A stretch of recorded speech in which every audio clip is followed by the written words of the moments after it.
You know that moment when you do everything right and still get punished for the tiniest mistake? Bubba Wallace qualified 28th at Phoenix. He fought his way through the field. Then NASCAR hit him with a speeding penalty for going 0.08 miles per hour over the limit, 0.08. He got sent to the back, and somehow he still finished 6th. This might be the most impressive drive of his entire career. Bubba Wallace showed up to Phoenix Raceway for the Straight Talk Wireless 500 ready to prove something. This was the 4th race of the 2026 season and the first one on a real short track with the new high horsepower rules. Wallace had been running strong all year. Top 10 at Daytona, top 10 at Atlanta, 11th at COTA. He was sitting 2nd in the point standings. But there was one big problem. His teammate, Tyler Reddick, was 70 points ahead of him. Reddick had won the first 3 races of the season: Daytona, Atlanta, COTA, all 3. No driver in Cup Series history had ever done that.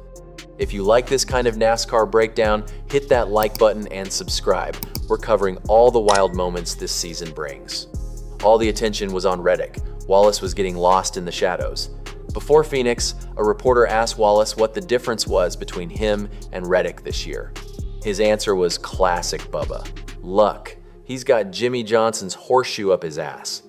The room laughed, but then Wallace got serious. At Daytona, he said Reddick played his cards right with pit strategy. Meanwhile, Wallace was leading but had to take more fuel and got jumped. At Atlanta, Wallace said he bobbed and Carson Hocevar weaved and they lost it. And at COTA, Wallace was honest. I wasn't even at the racetrack compared to Tyler. Phoenix was supposed to be his chance. Real oval racing, a track where talent and speed matter more than luck. There was just one catch. Wallace qualified 28th.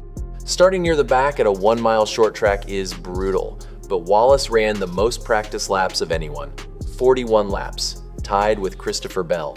He knew his car was fast. And that's exactly what he showed. Lap after lap, Wallace moved through the field. His car was one of the fastest out there. Then came lap 94. Shane Van Gisbergen spun coming off turn 4 and the caution flag came out. Everyone headed to pit road. And that's where everything went wrong for Bubba Wallace. He was too fast coming down pit road, speeding. Just like that, NASCAR hit him with a penalty. He had to drop all the way to the back of the field. All that hard work climbing from 28th, gone. He was right back where he started. Here's the kicker. According to Bob Pockras, Wallace was only 0.08 miles per hour over the limit. 0.08. Not 5 miles per hour. Not even 1 miles per hour. 0.08 miles per hour. But as they say, rules are rules. Wallace was over the line, and NASCAR doesn't care by how much. Now here's where the story gets really good. Most drivers would lose their minds after that.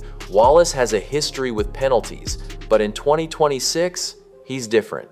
He didn't panic. He didn't lose his cool. He put his head down and went back to work. He started picking off cars one by one. Again, for the 2nd time in the same race. By stage 2, Wallace had driven all the way up to 5th place. 5th, after starting 28th and getting sent to the back for speeding.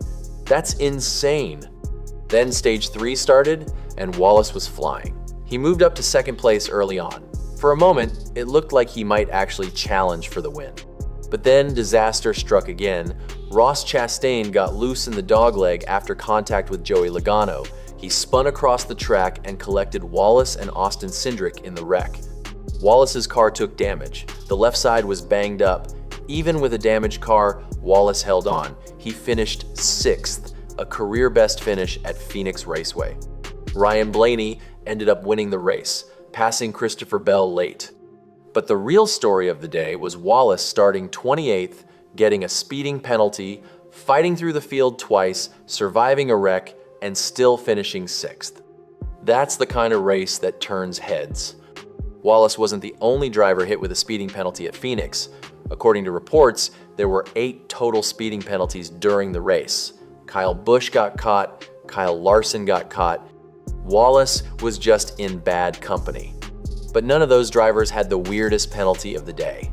That honor goes to Ty Dillon, who got penalized for removing equipment from assigned pit area. Technically, that's true, but it doesn't quite capture the visual spectacle of Dillon's number 10 car doing a full lap of the 1-mile oval with his fuel can still attach to the car. Honestly, we're just grateful nothing incredibly dangerous happened. Zane Smith and the number 38 Front Row Motorsports team got hit even harder. NASCAR confirmed 3 punishments after a crew member was caught making unapproved adjustments to their car ahead of qualifying. First, Smith was sent to the rear of the field. Second, he had to perform a drive-through penalty after taking the green flag. Third, the car chief Will Norris was ejected from Phoenix Raceway for the remainder of the weekend. Triple penalty, brutal. After Phoenix, the standings shifted. Reddick is still leading with 225 points. Blaney jumped to second with 165. Wallace dropped from second to third with 153 points. The gap to Reddick is still big, but there are over 30 races left, and the numbers back up just how good Wallace has been. Through 4 races, Wallace has not finished worse than 11th. He's tied with Blaney for the second most top 10s. He has the second best average finish in the entire Cup Series at 8.8. And he's led 86 laps, more than anyone except Reddick. This is by far his best start to any season ever.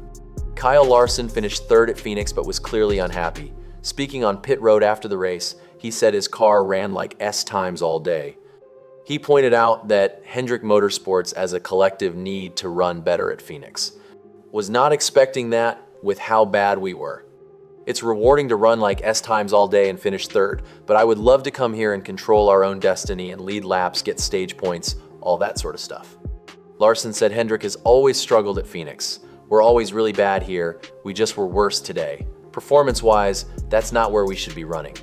We've got to get way, way, way, way better. Team Penske are notoriously strong at Phoenix. The track hosted the championship race for 6 years. Ryan Blaney sent a reminder of that dominance with his first win of the year on Sunday. For Bubba Wallace, 6th place doesn't tell the whole story. He drove one of the most impressive races of his career. He overcame a terrible qualifying effort, a cruel speeding penalty, and a mid-race wreck. And he still walked away with a career-best finish at a track where he used to average 21st place.